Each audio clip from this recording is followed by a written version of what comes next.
রাজবাড়ীর গোয়ালন্দে দরবার শরীফে পুলিশের ওপর হামলার ঘটনায় অজ্ঞাত ৩৫০০ জনকে আসামি করে মামলা হয়েছে।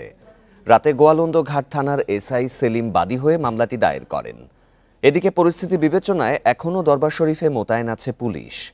এর আগে শুক্রবার দুপুরে তৌহিদি জনতার ব্যানারে মিছিল নিয়ে নুরুল পাগলার বাড়ি ও দরবার শরীফে হামলার ঘটনা ঘটে।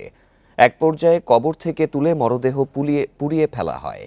এ সময় পুলিশের ওপর হামলার ঘটনাও ঘটে। পরে সেনাবাহিনী ও র্যাব ঘটনাস্থলে গিয়ে পরিস্থিতি নিয়ন্ত্রণে আনে। সংঘর্ষের ঘটনায় একজন নিহত ও পুলিশসহ আহত হন অর্ধ শতাধিক। পুলিশ অ্যাসাল্ট মামলা, এই মামলার বাদী হচ্ছে এসআই সেলিম মোল্লা। এই মামলায় আপনার ৩৫০০ জনের মতো আসামি করা হয়েছে, অজ্ঞাতনামা আসামি করা হয়েছে। এই ঘটনার সাথে প্রকৃতপক্ষে যারা উস্কানি দিয়েছে এবং যারা জড়িত এবং তাদেরকে আইনের আওতায় নিয়ে আসা হবে এবং আমাদের গ্রেপ্তার অভিযান চলছে। ইনশাআল্লাহ আমরা সবশেষ পরিস্থিতি জানাতে এবার রাজবাড়ী থেকে যোগ দিচ্ছেন সহকর্মী শামীম রেজা। শামীম, প্রায় অজ্ঞাত ৩৫০০ জনকে আসামি করা হয়েছে। পুলিশ কি কাউকে ধরতে পেরেছে কিনা, আর এলাকার পরিস্থিতি কেমন?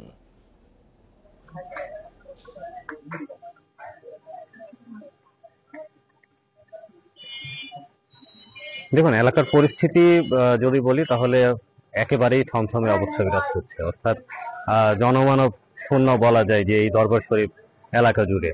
আমরা সকাল থেকেই নুরা পাগলার দরবার শরীফ এলাকাতে রয়েছি। এখানে এসে যেটা দেখেছি যে এই দরবার শরীফ নিরাপত্তার জন্য যথেষ্ট পরিমাণে আইন শৃঙ্খলা রক্ষাকারী বাহিনীর সদস্য মোতায়েন রয়েছে এবং পাশাপাশি সেনাবাহিনীর কিন্তু টহলও জোরদার রয়েছে।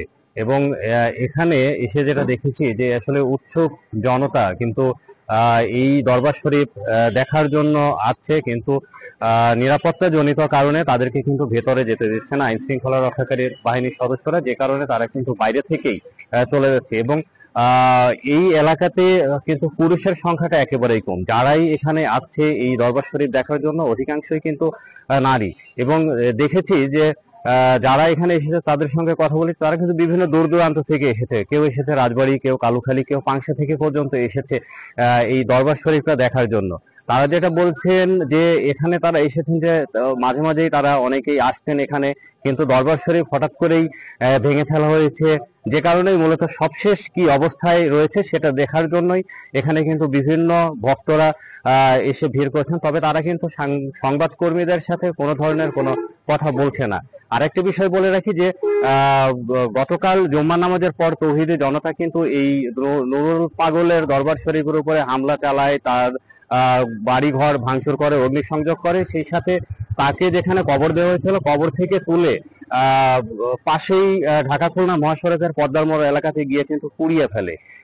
এই ঘটনা এবং পুলিশের উপরে হামলার ঘটনায় কিন্তু অজ্ঞাত ৩ থেকে ৩৫০০ জনকে অজ্ঞাতনামা আসামি করে মামলা দায়ের করা হয়েছে। এই মামলায় এখন পর্যন্ত কাউকে গ্রেপ্তার করতে পারেনি পুলিশ। আমরা কিছুক্ষণ আগে গোয়ালন্দ ঘাট থানার ওসি মোহাম্মদ রাকিবুল ইসলামের সঙ্গে কথা বলেছি। তিনি আমাদেরকে জানিয়েছেন যে পুলিশের কাজে বাধা এবং পুলিশের গাড়ি ভাঙচুর ও পুলিশের উপরে হামলার ঘটনায় একটা মামলা দায়ের হয়েছে। পুলিশ বাদী হয়েই মামলাটা করেছে, তবে সেই মামলায় এখন পর্যন্ত কাউকে গ্রেপ্তার করেনি।